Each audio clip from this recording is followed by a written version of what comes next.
Very weird. T3 Media. Hello, everyone. Thanks for tuning in, and welcome to this week's edition of Talking Through the Medias, your home for entertainment news and reviews by fans for fans. Make sure to like the video and subscribe if you enjoy what you're seeing, and you can support us, as always, by becoming a member. You can sponsor us on Patreon for exclusives, and as always, please make sure you share those thoughts, drop them in the comments below. We want to hear them. I'm Amy Newman, and joining me, as always, is Chris Fagan. Hey, well, prepare yourself, guys. Welcome back to another episode of Talking Through the Medias. We're going to go over like 3 topics that we plucked for the week and share them with you guys. Take over at us at T3 Medias on our social media, and think about supporting us on Patreon, Streamlabs, or on the Super Chats. But like I said, we are going to go over about 3 topics that we have for the week and discuss them a little bit. A little John Campea, a little bit of Borderlands movie talk here, and some Mortal Kombat. So let's get right into that, because I know that's what you came for, Miss Amy Newman. Hey, you know what? Before I get started, I got my first shot. By the way, I didn't know. Yeah, I did that. Congrats. Yeah, that was it. You licked a doorknob yet, or are you waiting for shot 2? No, I'm waiting. I'm gonna wait for shot 2. I don't want to. And then I'm gonna be live on the channel. Like they said, licking doorknobs. And, just running through fields and getting coughed on by everybody. I can say sure. Did I ever tell you my game plan for when I get out of here? What's that? What you're gonna be up to? Well, I'm kind of out of it, but as soon as my full circle is vaccinated, I want to make a wheel that you have to spin when I see you for the first time, like post COVID, and 75%, 3/4 of the wheel is like open mouth kiss, like go for it, and then a fourth of the wheel is like square up and like fight me. Wow. But either way, we're getting some much needed human contact. I feel like I'm onto something here. So and you know what? I guess, and depending on what you're into, I mean, that's gonna be something. I consider it a win-win. I think either sounds delightful. So somebody out there is gonna be like, I want that kiss, but that fight sounds really good. I kind of want to square up. Let's do it. Knuckle up. Let's do it. Hey, I mean, well, all right. Well, just like in life, take a chance. Someone steps up to spin the wheel, it's just a roll of quarters in their fist. I'm like, uh-oh. And I was ready for this, chapstick roll of quarters. But hey, if you like it, I love it. But before we get into the post-apocalypse, post-COVID wars that we got, that Amy Newman is going to be hosting, let's get into the main topics of the week. So guys, remember, like I said, if you want to chat with us while we're live streaming, that stuff is going to pop up. There's a bunch of new widgets and stuff out there. You'll see some funny stuff every time we get a subscriber and stuff like that'll happen. Be pretty cool. So just look out for your name if you hit us up on the live stream or support the channel in any way. So we got 3 topics we're gonna go through. So without further ado, but we do have the 3 main topics that we're gonna go through right now. So Amy, what is the first one that we have, real quick? Thanks so much for asking. Janina Gavankar is set to enter the world of Borderlands. The Indian actress and director are set to play Commander Knoxx, a new character being introduced to the Lionsgate movie. The cast for the video game adaptation includes Cate Blanchett, Kevin Hart, Jamie Lee Curtis, Ariana Greenblatt, Florian Munteanu, Haley Bennett, Edgar Ramirez, and Jack Black.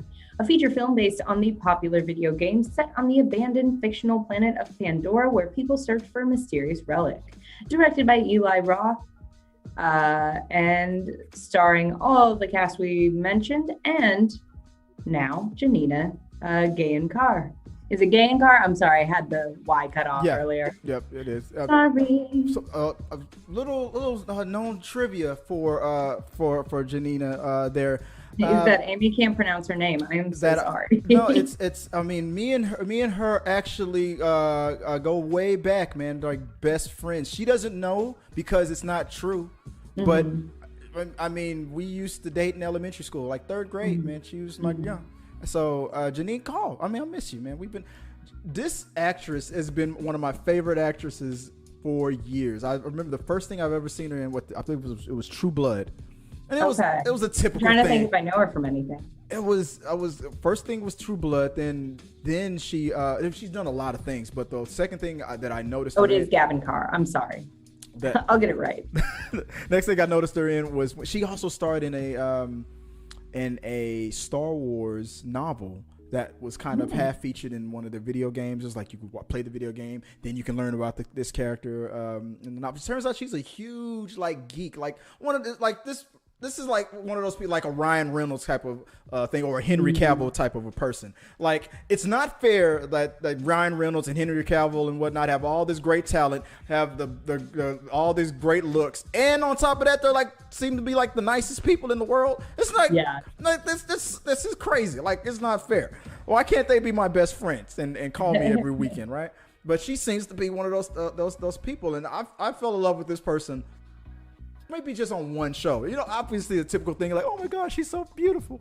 But then when you learn about her, it's this person is amazing. A musician, a director, actress, musician. I mean, she's and a geek. When I heard she was going to be in this movie, instantly made me go, I'm now going to watch. I had no interest in watching this movie.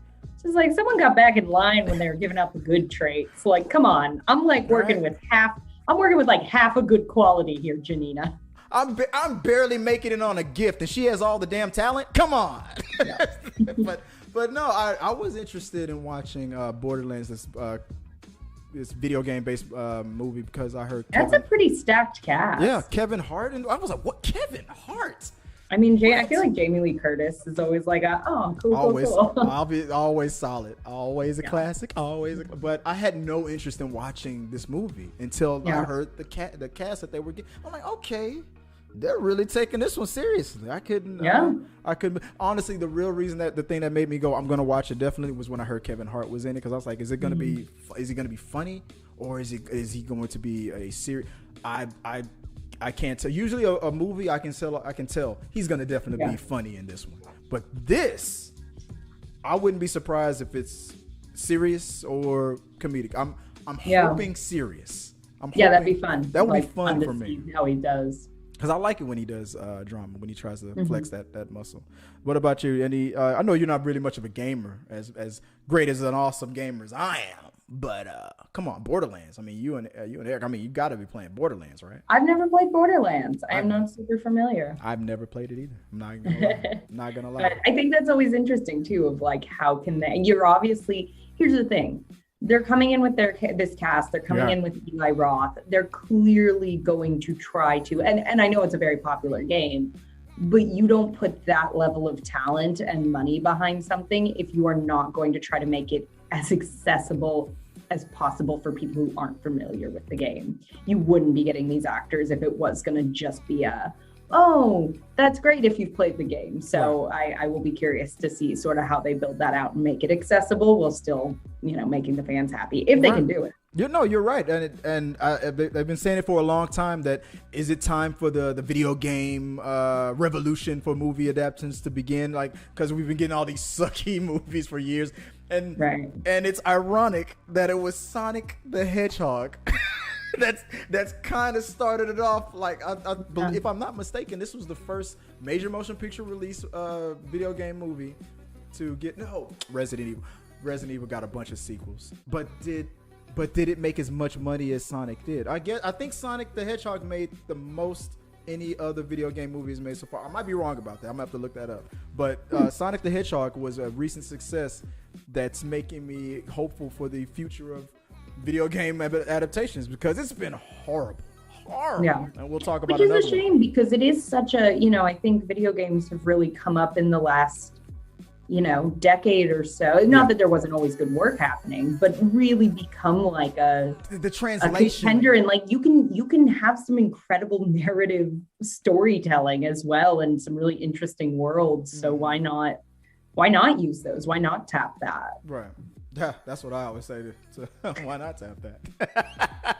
Let us know what you guys think about the upcoming Borderlands 3 and the cast, the stack cast that we have in this upcoming film. Because, my homegirl, best friend for life, she hits me up on the DMs all the time just to say, hey, how you doing, Chris? I'm like, oh, I'm great. How are you? This is total lie. I'm putting it out there in the universe. He's catfishing himself. He made a Janina Gavankar account and sends himself messages. Someone needs to help him. I love her so much it hurts. I can't stand it. But let me put it in the box below, guys, about what you think about this movie, and maybe we'll talk about it in an upcoming We Got Your Mail. So, what is the next trending topic of the week? From our friends at the John Campea Show. So during the question portion of his show, as well as his open mic and companion videos, the fans support his channel, John Campea's channel, with tips. They also get their questions answered if the topic is related to the niche of the channel, mostly movie related. John Campea has stopped a program whenever he gets a tip at $50 or more. He not only will answer the question, but make it a separate video.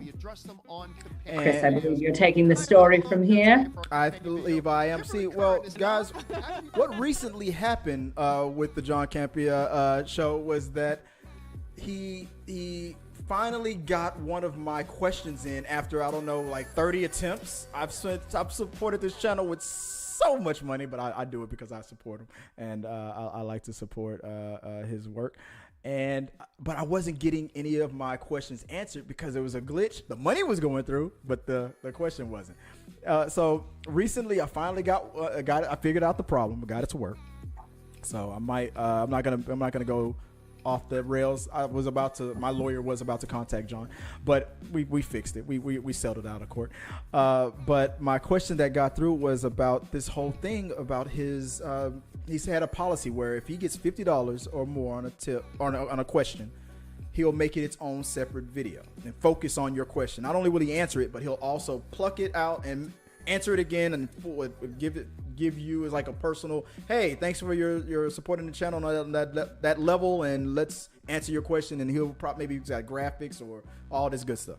But he stopped doing that. He said the reason why was because it was taking too long to answer these questions, and he didn't feel like that was fair. The money that he was getting for that was helping the channel out really well, but it was taking too long to answer the question, so he thought that wasn't fair to the fans, so he stopped doing it. So me and a couple of people had a simple request, and it was basically, well, John, because we know him on a personal level, John, why not just let me see if I can pull this up, if it's working. This was the video of when I asked the question. I said, for the $50 tip question, you already segmentized the topics for your main show, just like we do here on T3 Media's. We'll do these 3 topics, and then later on you'll see these 3 topics on their own separate videos. You're already doing that. Why don't you just answer the question normally during your quick Q&A segment, and then just when it's a $50 or more question, just pluck it out and just segmentize it. To me personally, it wouldn't matter if it was 2 minutes long, 5 minutes, or 15-minute rant. It wouldn't matter as long as it was his own separate video and I got that shout out, and I'm doing it just to support the channel anyway. It doesn't matter if it's. I just didn't understand the difference between what he was doing before and from what I was suggesting. So he looked at that and he said he's gotten that request a couple of times. And the only reason why he doesn't want to do that is because he feels like it's not fair to us, his audience. He feels like it was lazy, is what he said. It feels lazy to me. I don't know if he wants to put up graphics and lights, and I don't know because it doesn't seem like that's what he was doing. It just was. This person sent in a $50 tip on this question, and now I'm going to answer it. I'm going to give it my full attention. But he gives each question its full attention anyway. So my thing was, if you just segmentize it like normal, just that's good enough for me. Hey, John made a video about my question, and here's the link. That would be okay with me. I mean, am I over fanboying about this? Amy, are you listening to this? Yes, absolutely. You're like, just you are wildly overthinking this, Chris. I'm sorry. John, let John just do his damn thing. If he doesn't want to answer the questions, he doesn't want to answer the question. I mean, he says that there's some people that love to support the channel on that level, and I don't think he should feel bad that if he can't now, on top of the billions of things he probably has to do every day, it has to fit in time to do these videos. So I thought it was a simple fix. I mean, you're gonna answer the question right on the spot anyway for a couple minutes. Okay, go when you're done. Go back, pluck that little segment out, and make it a video. I'm sorry. I just thought it was a simple solution. Maybe I'm wrong. Maybe I need to mind my own damn business and leave John alone. I don't know. What do you think? I have no horse in this race, Chris.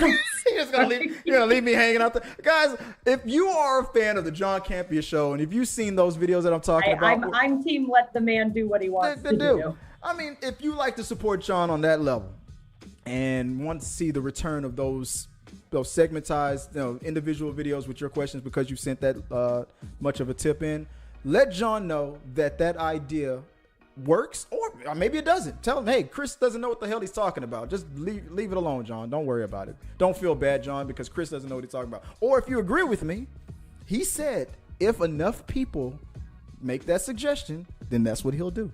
So far, only a couple of us have done it. So don't be afraid. Back me up. We will succeed and make this happen and manipulate John into giving us what he wants, because the John Campea classroom want more of this. Okay, let's move on to the next topic. Thanks for letting me rant about that. I got you. From Screen Rant, early reviews for the Mortal Kombat movie are up, and the reboot is receiving high praise for its stylish action and loyalty to the games. Quote, if you're a Mortal Kombat fan, you'll have a blast since you'll fill in the gaps with your pre-existing knowledge of the series and just revel in the violence. But for the average viewer, there will be little reason to care for the stakes here. Ultimately, that's what 2021's Mortal Kombat comes down to, a solid video game adaptation full of fan service for the gamers, stay for that sequel tease, and a decent action movie for everyone else. Yeah. I mean, look, this movie so far, it seems like what my good friend and mentor John Campea would say is either it's a 10 out of 10 or a 1 out of 10 type of a movie. See, that's what I've noticed so far. Everybody that's on the 5 stars level, like I plucked out is it Hariz Mokhtar? I'm sorry if I'm saying the name wrong. This was just a fan review of. I guess he was lucky enough to get to see it early. He said he's 5 stars. I've been a fan of this franchise for decades, but none of the movies ever released did it justice until this one came. It was an awesome movie. They really did the right this time around. Can't wait for the sequel to come out. 5 stars for sure. I'm pretty sure that, like he said, I'm a big fan of everything Mortal Kombat. He was probably going to give this one 5 stars no matter what. Or maybe he's a relative of one of the the producers of the film. Even the worst, and I'm not saying it's bad, I have found though, even the worst movies, there's someone who loves it. And like it is their baby and it is their favorite thing they've ever seen. Exactly. Sucker Punch is great. Look. We have a Muhammad Kareem with a more even-handed review saying not a flawless victory, but definitely victorious. I really did love it and enjoy it. It was quite fantastic. Just too fast-paced and lacked story and character development. But I guess they wanted to leave us wanting more. So let's wait for the sequel and see. Solid 8 out of 10 for me. Fight scenes, action, choreography, gore, on point. And I plucked that one out of the 5 out of 5. This one confused me because it was 5 out of 5 rating. And in his rating, he goes 8 out of 10. You gotta reduce those fractions, my man. It's like, it was so confusing. Like, why are you're like, why did you give it 5 stars if you didn't consider it, if you said it's not a flawless victory, trying to be funny with that, what's said in the game, flawless victory. I see what you did there, Muhammad. But it was so weird for me to see this in the 5 out of 5 when you, within your own, literally gave it a 4 out of 5. Exactly. I'm like, what? Okay. Teach his own. Maybe it's a solid review though. It's a very solid review, but you should have gave it a 4 star. But and then last is it Joel Chong gave it a 1 star. Here we go. There we go. Seriously, one of the shows I struggled to sit through. A show. Okay. Oh, like a TV show? That's what I kind of took from that. But I am an action-loving movie watcher, but I also appreciate the fine arts of acting. Majority of the actors cannot act for nuts. It was cringe fest. The director and storyline didn't help as well. Characters are no doubt cool, rush work, didn't appreciate it at all. Tell me how you really feel. Seems to me like it's going to be one of those heavily dependent on what you are expecting and what you want out of it. Exactly. I agree with you. If you're just ready to like turn off your brain and have a fun time, you'll have a great time. And if you are concerned about sort of the nuances of cinema, not your movie. A friend of mine, no, I won't go long on this one because I know I'm known for that. My friend Chris Haynes, he told me when he saw my reaction to the Mortal Kombat trailer, I was one of the only guys on YouTube that he said, Chris, I looked through a lot of reactions. You are literally one of the only people that would have the balls to say anything negative about this because it's all, it's great, it's great, it's gonna be awesome, it's gonna be this, and I was like, I don't know, it just seems like that, and then then people started on the comment section getting on me about it. I'm like, dude, it's how I felt. I'm sorry. I don't know why it took them so long to give us a trailer, but that's to me is a red flag. And now here we go. Now people that have seen it are saying the things that I was worried about. The graphics, this and this and that, and the villain, one of the main villains, the CG was blah blah. I saw a lot of these 1-star reviews, just as many as I saw for the 5-star one. So people are excited. They want these video games like we were talking about Sonic and Borderlands and whatnot. They want these to be good and everything. And after the pandemic, everybody's hopeful. But like she said, if these people can't act for nuts, then it's gonna. I mean, it is what it is. I'm gonna give it a chance. I can't wait to see it. This is a movie that's in my wheelhouse. I'm excited about it. But I'm not going to pretend like it's the greatest movie in the world if it's not. So I'm just going to be honest. Yeah. No, and I think there's no shame in just being like, it was super fun. Something like that, as long as the action sequences are fun, I feel like anybody who goes in expecting too much more. Yeah, from Mortal Kombat. Why? Is this one of those movies where you advise people just turn off your brain? No, I'm expecting Shakespeare. Yes. Flawless. A victory, I want that. I want that hand motion. I'm flawless. Very regal. That's just me. But let us know what you guys think. Are you going to be watching the Mortal Kombat movie, and will you be one of the it better give me that 5 out of 5 or 10 out of 10 feeling, or it's just a 1? Or are you a reasonable fan? Like, I'll give it the rating it deserves. I try not to give anything a perfect score, I try to see good things in the worst film. So it's rare for me to give a 5 out of 5 or a 10 out of 10 or a 1 out of 10. It's very rare. But I'm looking forward to seeing it. Yeah. Let's see. Let me know what you guys think about it, and we'll talk about it some more as the time goes by on We Got Your Mail. Okay. And that is the show, man. See, I tried to keep it within 30. I tried. It was the John Campea thing. I know. That's where I failed. Right. But appreciate you guys for watching anyway, guys. If you, like I said before, if you want to support the channel, think about becoming a sponsor. Think about supporting us on our Patreon page, and just help us out on that level. If you would enjoy what you see and want to support us, or you just hit the like button, become a subscriber, and look out for more. We do this every week on our entertainment news and reviews channel by fans for fans, just like the great Amy Newman said earlier at the top of the show. And if they want to find you, Miss Newman, where can they find you online? I'm on Instagram at amy.n.newman, and I'm on Twitter at amy_n_Newman. I do have some original content currently online, web series that you called Your Biggest Fan. It's a rom-com. You can find that through any and all of my social media. So yeah, check that out. Come say hi. Thanks for watching. Yeah, awesome. And if you want to find me, I am at Chris Fagan 1980 on Twitter and on Instagram. I am a guy who likes to keep to himself, so don't bother me too much unless you have something interesting to say. Otherwise, a pox on both of your houses. No, guy. But Talking Through the Medias was brought to you in front of a live studio audience that somehow went missing when they went looking for the Waterman. The hell? I'm telling you, that kid ain't coming home. That's just me. But until next time, guys. you like what you saw, make sure to subscribe to the channel and please drop a like on this video. It really does help us. Also, don't forget you can turn on notifications so you don't miss a single review, react, why is that trending, or we got your mail.